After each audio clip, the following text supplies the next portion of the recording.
Amar Rachan, Amar Rabbi Yechanan. So we're in the middle of Yud Beis and Beis. Skacha v'anitze pishta psula. So before we get to the sugya, sort of just we have to understand how what they did with flax in order to process into linen. They would soak it, they would beat it, and then they would comb it. Right? Three things that were done to the raw material of the flax in order to make it into sort of linen. Now, once it makes made into linen, then it's something which is mekabel tuma. So chsicha b'anitze pishtan psula. One who goes ahead and makes schach with that which was combed, flax which is already combed, basically the sort of end process for linen, that is psula because that is mekabel tuma. Hutzne pishtan, something which is unprocessed, kshera. Unprocessed raw materials, right? That's grows from the ground. It's not mekabel tuma, it's kshera. Hushni pishtan ain't there, but semi-processed flax, I don't know what that is. I know that halacha. So v'hushni atzman ain't there, and even the hushni itself, right? We're not even sure what this unprocessed or this semi-processed was. If we're saying that is something that was beaten, but it was not combed, and that's called hushni. But something which was just soaked and not even beaten, that is considered to be unprocessed. And the unprocessed is basically considered even the first two steps, right, of being raw and also being soaked. Or maybe even if it was beat and it was not combed, even if it was soaked and beaten, but it wasn't combed, that's also considered to be a semi-process, and that's called also hushni, but the Gemara does not answer. Fine. Amar Rav Yehuda, Hani Shushay the Shvartzri the Sachim Behu. All right, there's different types of materials, I guess, that grow from the ground, right? It's typed over here as ferns and artemisia, right? Artemisia. I don't even know what that is. Type of herbs. So we'll soon see that one has more of a smell. And abayom arbashushim misachim v'shvatzri lo misachim. Right? If it's the ferns, that you can use it. However, the other materials, the other herbs, you can't do it. My time. What's the reason? Kevan, turn the page. Desari rechayu, since that they have a strong smell and they stink. Shavik luvanafik, people are gonna, their sukkah is gonna smell, and they're gonna leave the sukkah, and therefore you shouldn't go ahead and use something with foul odors as your schach. And Amar Rav Chanan bar Rava Hani Hizmi vehegi mesachim behu. Also, these different types of bushes, Rashi says mine sneh, right? Types of bushes, thorn bushes, right? So you can use a schach and a bayomar, no, but he's misachim, the hege lo misachim. Now the hizbi, you can go ahead and use those, but the hige, those you should not use. My time, what's the reason? Kavan the nasi tarvayu shavik lo, since basically it falls in, right? All the materials fall into your soup, into your food, right? So therefore, people are not going to go ahead and like to sit underneath there, and therefore it should not be used as schach because it'll run people out of the sukkah. And Amarav Gidam Amarav Hai Apkusa, morning. The dikla misachim, the shoots at the bottom of a palm tree, you can use as schach and afagav dagide. Even though they're tied together, we talked about bundles. Even though they're tied together, however, but something which is tied, it's not tied by a man-made tie. Rather, it comes connected, tied basically from the way it grows. That's not considered to be a quote unquote a bundle, and therefore it's okay to use a schach and afagav dagide. And even though a person goes ahead and sort of ties it down so it doesn't spread out, right? Tying one thing to itself is not considered to be a bundle. It's only when you gather multiple pieces and then bundle it together, that's called a bundle. But if it's actually one piece, it's just all spread out, and then you sort of tie it together, that's not called egg. And Amar Rav Chizda, Amar Ravina, Bar Shila, Hani Dukre Dekani Misachimbu. These stalks from these Hani Dukri Dekani from canes, right? Those you can go ahead and you can use it as schach and afagav, even though they're sort of tied together. Since they grow, it grows as one. That which is connected is not considered to be a ego l'shem shemayim. And afagav the hadar agid, he goes ahead and ties it. So just said earlier, right? If you tie something to itself, that's not considered to be a bundle, and therefore it's okay. Can you explain yeah. what we're talking? What does it mean that they're naturally bound, or that so it's actually connected. It's no. It's connected to itself. What is that? I don't know. Right, it's all like it's like a tangle together. So much time we pick them up together. The way it grows, right? I guess the way it grows, the shoots to grow on the tree or these canes, right? And therefore, it's one piece. So even though it might be, for instance, our lulavim, right? Our lulavim, they're all connected, but the branches. So even if you go ahead and retie it together, that's not considered to be an igud, right? Because tying something to itself is not called an igud, right? And even though it itself is connected, that's also not igud, because igud, if it grows as one, then it would be okay. And Tanya Mihaki, similarly, we learn kanim v'doikrim misachim, right? Reeds and dukarim, right? You can go ahead and use an asach. So the Gemara says kanim, right? Reeds, pshita. It's obvious when, of course, you use reeds, right? So ema kanim shel dukarim misachim. Now, say they're talking about the branches of these kanim, of these canes. Those can go ahead and use them as schach. So Rabbi had one question. Yeah. Yesterday we had the arrows. Right. The female side. Right. So that could be kind of somewhat, but the cane stalks are all hollow. Our stock we use are hollow. Can't that be considered?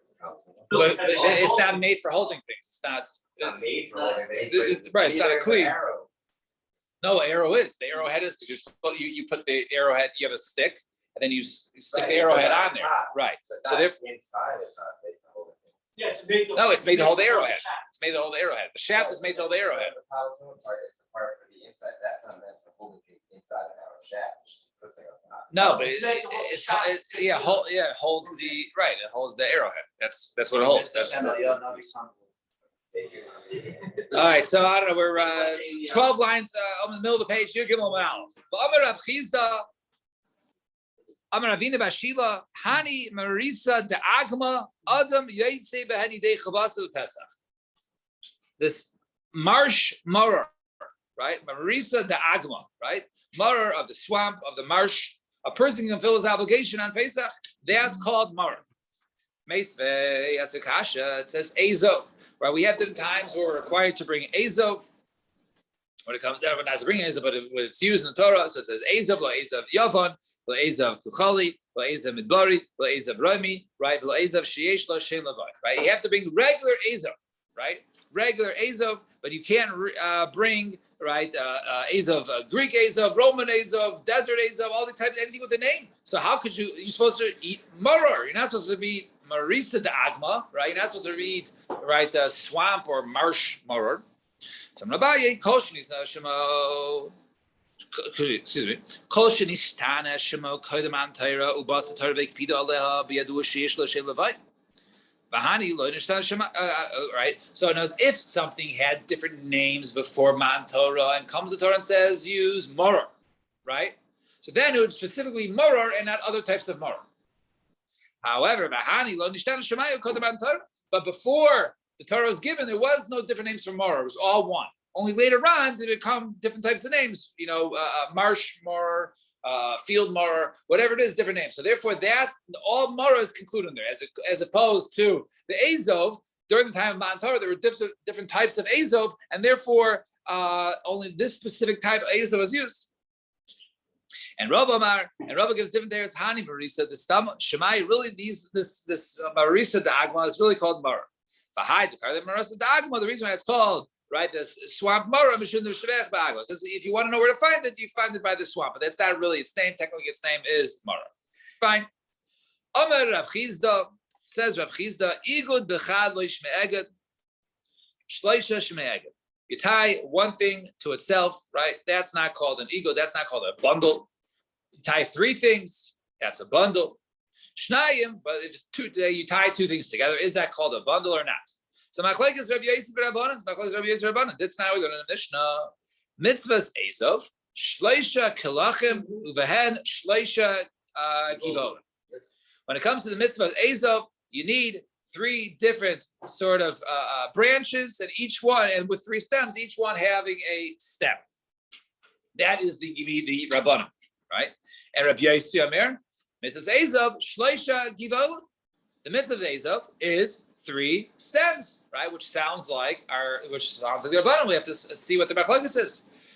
V'sheirav Shenayim, and if there are only 2 remain, the Garduma of Kolshu, right? Even if 2 remains, right, it's still okay. One of the stems fall off. There's only 2 remain, and even if it's a stub, Kolshu, any amount, it works. Now, but the fact it says there remains 2, that it started with 2. And that, in other words, and therefore when he says 3 is always lechatchila, is only a mitzvah. In other words, lechatchila, it should be 3. But if you start with 2, that's okay. That would be the shita of Rabbi Yossi. So Gemara says, right, if that's the case, and it must be the fact that Rabbi Yossi holds that only 3 requiring for an Azov, right? You need a gudas Azov, right? A bundle of Azov, right? So where's this bundle of Azov? So the Rabbi Yossi says, l'chatchila, a mitzvah of 3, but if you only have 2, that's okay. And Rabbanan says, no, even if you don't start with 3, then it's no good. Rabbi Yossi says, if you start with 2, right, or if you only have 1 left, it's possible. And it's only kosher if you start with 3 for your agudas Azov, right, for your bundle. So you have to start with 3. So if Rabbi Yossi holds you start with 3, and the Rabbanan holds you start with 3, what's the machlokes? So rather, the Gemara says April. Switch it around. The Rabbi Yossi shleish la'akev. Rabbi Yossi holds that you need to start with 3 for a bundle. A bundle you need to start with 3. A bundle is 3, and the Rabbanan shleish la'mitzvah. According to the Rabbanan, really 2 is okay. 3 is the chachila, the best way to do it. The mitzvah, to do it the best way, the optimal way, that is 3. But if you only start with 2, that's okay. V'atanya, right? As we learn in the Brisa, right? This Brisa is support, right? Sometimes the V'atanya means, as kasha over here, right? As Rashi says, b'nichusa, right? It's a support. V'atanya, as we learn, Azov. And Azov, if it started as 2, right, and only remained 1, that's kosher. And it only is puzzle unless it began with, or it only was left with 1. So shir v'echad puzzle. How much is shir v'echad kosher? What do you mean if it's only left with 1 stem? I thought you just said if it's even left with 1 stem, it's still kosher. Ella, rather, turn the page. Ella, ema chilaso kasherav echad. Right? And as no, it means that if the beginning was like what it halachically is allowed to be left with, i.e., which is 1, then it's no good. So according to the Rabbanan, if it starts with 2, that's still considered to be a bundle of Azov, and therefore, even if it starts with 2, a bundle according to the Rabbanan that is good. According to Rabbi Yossi, a bundle is 3. Fine. 2 lines from the top. Darash Mreimar Hai Aisraisa Desura Mesachim Behu. These types of bundles from in Surah, right? Chavile Kanim, as Rashi calls them, right? They used to go ahead and sell these reeds, right? And they would bundle it together only for the purposes of counting, right? You buy them a dozen at a time, so they usually come right in a package together. And Afagam Da'abdan. Even though, right, they were bound together, they're only bound together for the purposes of commerce, right? But it wasn't really for any other purpose. So therefore, that which is tied together, it's okay. And Amar Rabbi Abba, Hani Tzrifi Du'urbani. So you have these little like teepees or huts, right? That were made of willow. If you undo the top knot, then ksher, that is kasher as skaf. Those of you who have an art scroll, there's a picture in number 5, right, of the little hut. You see it's sort of, a circle, right? It's a circle, and if it's tied on top, so if you untie the top, it's no longer bound. Since it's not bound, it's kasher skaf. It's tied at the bottom, so it sort of is bundled. So 2 terrorists, and Rav says the sharlu. It was untied. You untie the top and the bottom. Therefore, none of it is considered to be bound. And Rav Huna, even if you don't untie it, If it's bound, but not for the purposes of carrying, right? For another person, that's not called bound, right? It's only if it's bound for carrying, that is Gzeres Eitzer. That was the decree we said that people were carrying it, they're going to go ahead and put it down to rest, and then they're going to decide, you know what, I'll use this as my sukkah. So therefore, since we don't want that, we'll avoid it. But if it's not bound for the purposes of carrying, such as the purposes of sale, or the purpose over here that, for protection in this hut, then it would be mutter. And Omar, Rabbi Abba, Omar Shmuel, Yerokos, Sha'amru, Chachamim, Adam Yotzei Ben Yidei Chavas of Pesach.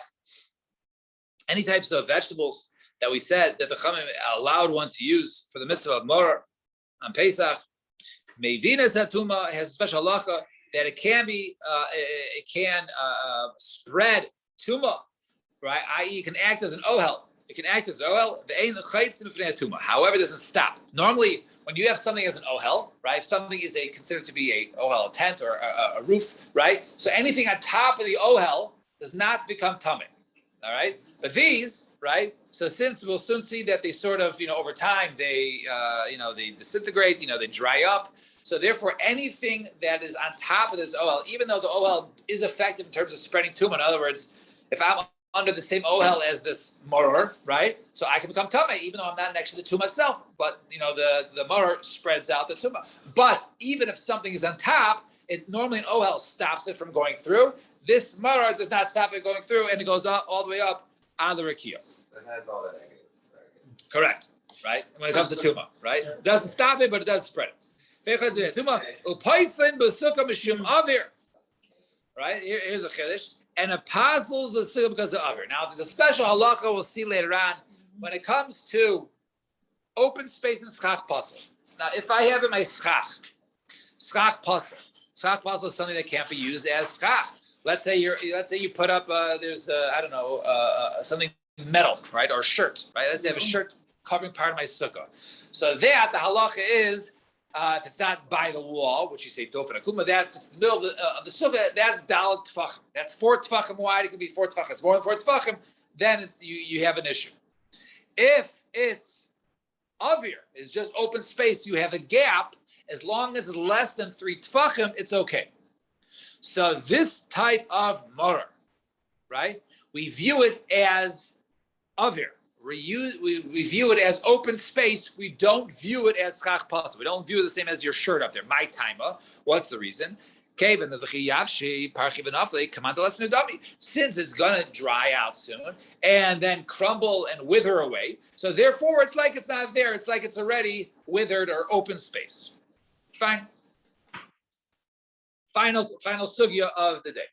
But Amar Rabbi Abba Amar Rav Huna habaytzer legas. One who is going to go ahead and he's making grape juice, making wine, right? And he's squeezing out in the gas in the press, right? Ein lo yados. So the little stems on the grapes are not considered to be a yad, right? A yad is something in terms of effective. If you touch the yad, right, that can, if it's food, it's considered to be part of the food, and it can transfer tuma, all right? So. But usually something is a yad. A yad is like a hand. It's a handle. A handle is something that you want, or you have a pot and you have a handle. So the reason why the handle is part of the pot is because you want that handle. Over here, you don't want the stems on the grapes, right? You actually don't want them, right? So therefore, it doesn't act as a yad in terms of tuma. So if something comes in contact with the yad while he's pressing it, it will not transfer to the food or vice versa. Ein lo yados. That was Rabbi Abba. Here comes now another opinion, which is similar halacha, but a different case.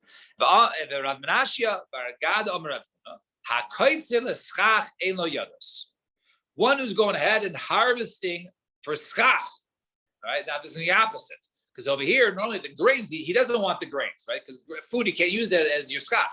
He wants the straw, right? So over here, he wants part, he doesn't want it. So he actually wants quote unquote the yad, he wants the other part and not that. Right? It does not have any yados. In other words, the grains is not really part of this schach. So Mandi Amar Kaitzer, the one who says the halacha in the case of Kaitzer, in other words, Rabbi Abba, excuse me, Mandamer Kaitzer, excuse me, no, that was Beitzer, right? Rav Menashe, right? So Mandamer Kaitzer, Kol Shkein Beitzer. The one that says the halacha talks about, when it doesn't act as a yad, certainly in the case of Beitzer, he would agree. Why?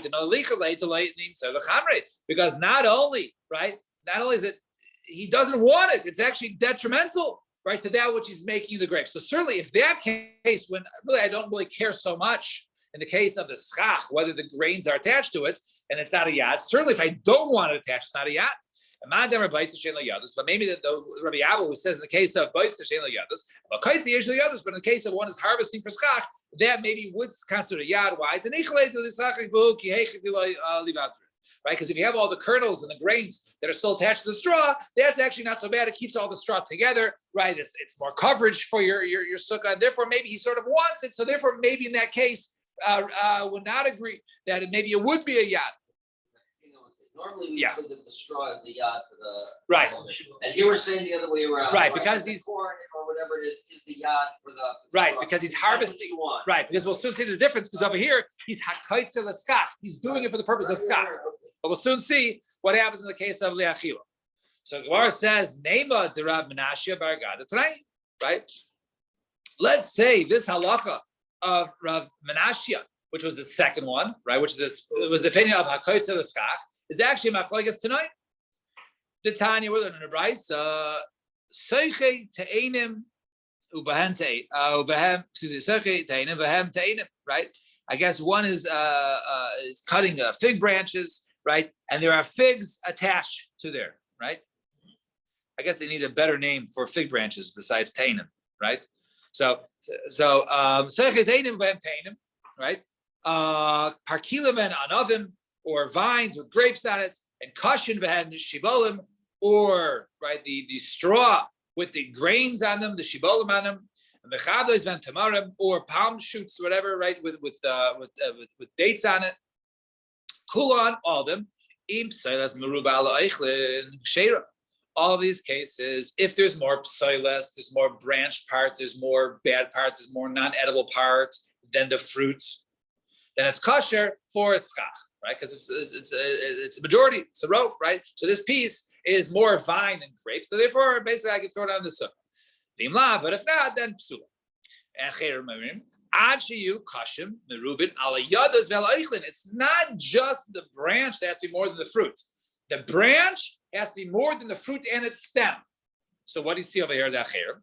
So my lab hakimiflagi the mars of yeshlam yadas. According to the Acherim, they have yados, because now the yados are counted like the fruits, right? They're counted like the fruits, that the other part, the branch part, the leaf part, has to be greater than the fruit and the stem, right? Than the fruit and its yad, right? But my Saber and the Tanakam would hold that Eilam yados. No, there is no yados in this case.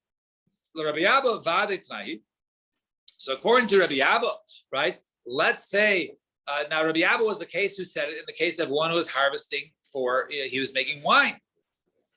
Right, so let's say according to him, this was the machlekes, and the Rav Menashe bar Gada milema tonight.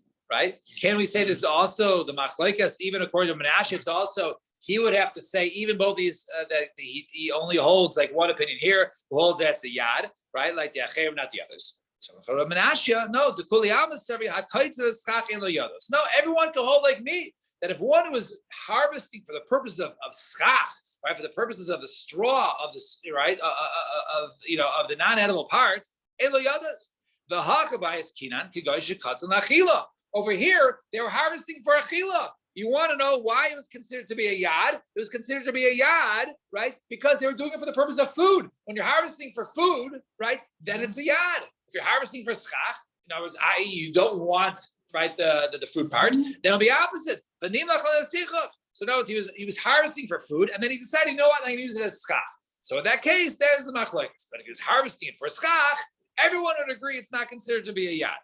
So Gemara says, "Ikaitz and achila, might have the rabbanon."